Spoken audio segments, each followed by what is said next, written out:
Hello and welcome, my name is Akira and this is my guide series for Europa Universalis 4.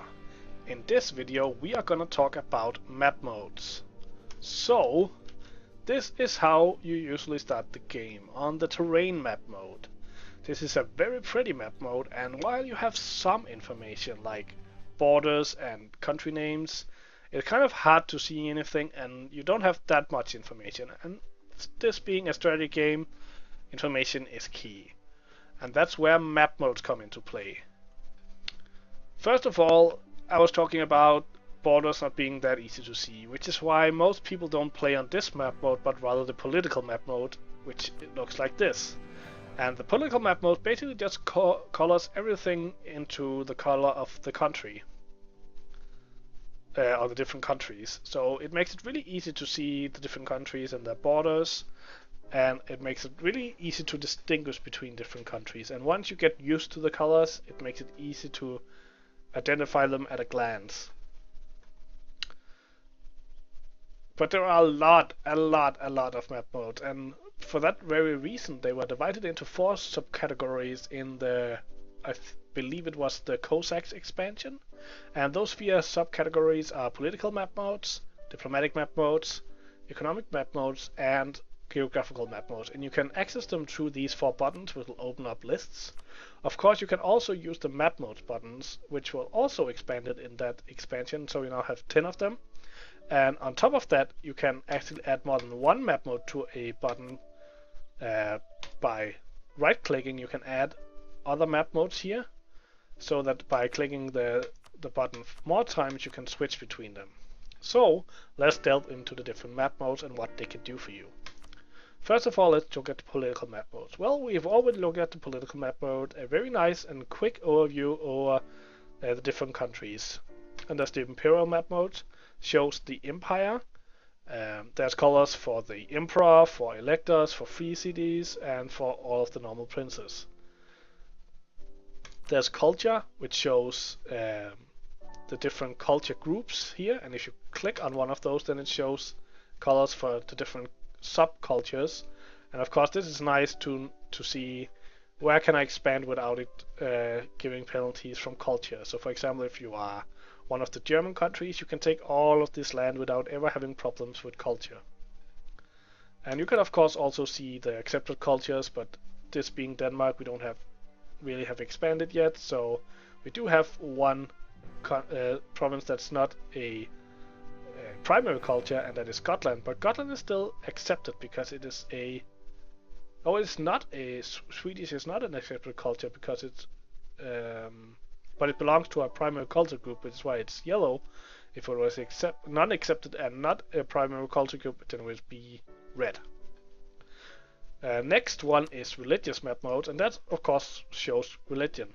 And there's different colors for the different religions, but what is most interesting is that if you have a province that does not match, where the provincial religion does not match the country religion, then you have these stripes where the base color, the color behind the stripes, are the provincial religion, and the stripes represent the state religion. So for example, here in Lithuania, almost all of their provinces are Orthodox, but of course Lithuania itself are Catholic, so that explains all of these stripes.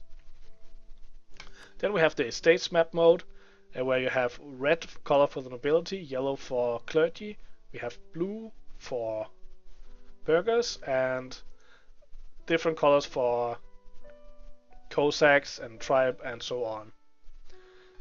Then we have unrest map mode, which is a really important map mode, which shows how much unrest there's in the different provinces, and you can see in this case it also shows unrest for your subjects.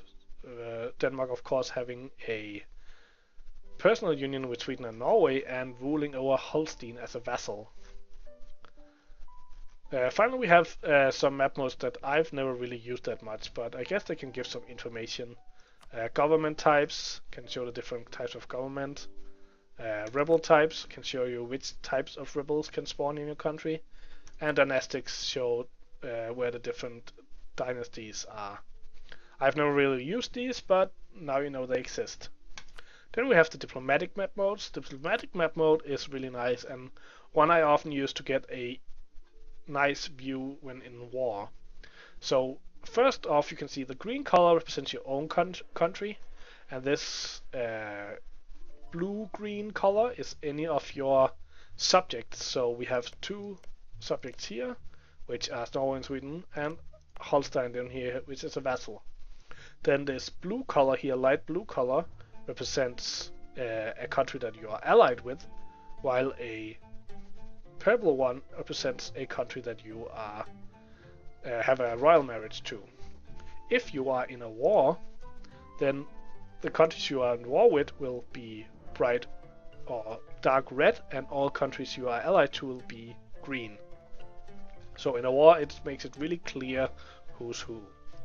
Then there's the opinion map mode, and it does a color coding of how much people hate or like you. Green colors are good, yellow colors are neutral, red colors are bad. The coalition map mode shows how much aggressive expansion people have, and here the color changes from gray to different shades of red.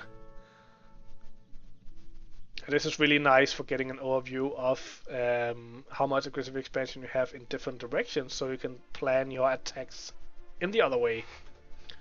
Then there's the Federation map mode, which is a special type of alliances that can exist. I think it's mainly in the New World. As you can see, there's not really anything being colored in the Old World here. Rivals show your rivals, and as well as anyone who's rivaled you. I guess these countries have rivaled me. Let's just check out if I rival Novgorod, they turn orange. Rival someone who haven't rivaled me, Burgundy for example, well then they turn red.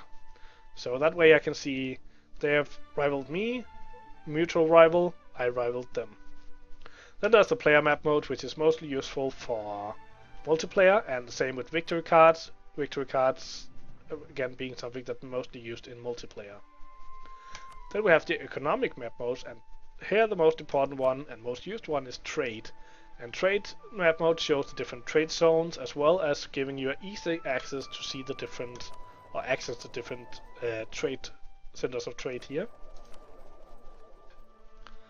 The reason I'm going through all of these so quickly is just to give an overview of what you can find. If there's one of these map modes that pertain to a specific subject, then I will talk about that map mode when I talk about that subject in a later guide. There's the development map mode, which shows a overview of the different developments in the countries, again coloring from red to orange to yellow to green. There is manpower, buildings here, shows how many buildings, and it's colors of green. The more green or light green, the more buildings you can have. Manpower shows how much manpower you're getting, again probably from red to yellow to green, and dark green being the most. Then you have local autonomy, and this is a really nice map mode, which you can use, for example, when you want to award states, because of course, as you know, states have a minimum autonomy of 25, so putting estates in provinces with more autonomy than that could be beneficial. There's the colonial map mode, which is used when you want to expand. We can't really use it in this start, but basically it colors any province that you can colonize green, and any other ones that are colonizable but you don't have the range for, they'll be colored red. Then there's trade goods, and that can give you an overview of the different trade goods around the world. Mostly I use it for finding gold, which gold provinces I want to go for. But if you're going for one particular trade bonus, then you might want to use this to find that. Or if, for example, you're doing the Norwegian wood achievement or something like that. Technology just shows an overview of technology, and of course, at the start of the game, almost all countries have technology 333, so no big differences yet. Trade value, shows the trade value of different provinces. And loot map mode was added recently, and it only really works in war, but in war it shows if a country has province have loot left. Green is full loot, yellow is between full and empty, and red is empty from loot. I've been using this a bit in my campaigns. Then finally we have the geographical ones, and here we find terrain, which is the one we started on. Then there's a really nice terrain map mode, which I use from time to time, which is simple terrain, which colors the different terrain after which terrain type it is, which is really nice if you want to plan where to have combats. Green is flat or farmland. I think there's even a slight color difference between them. The darker green here is forests. Light brown is hills, dark brown is mountains, and this mushy color is hills. Highlands, of course. Oh, this is highlands, not hills, sorry. And basically there's different colors for different things. There's also marsh is this color. Check it out yourself.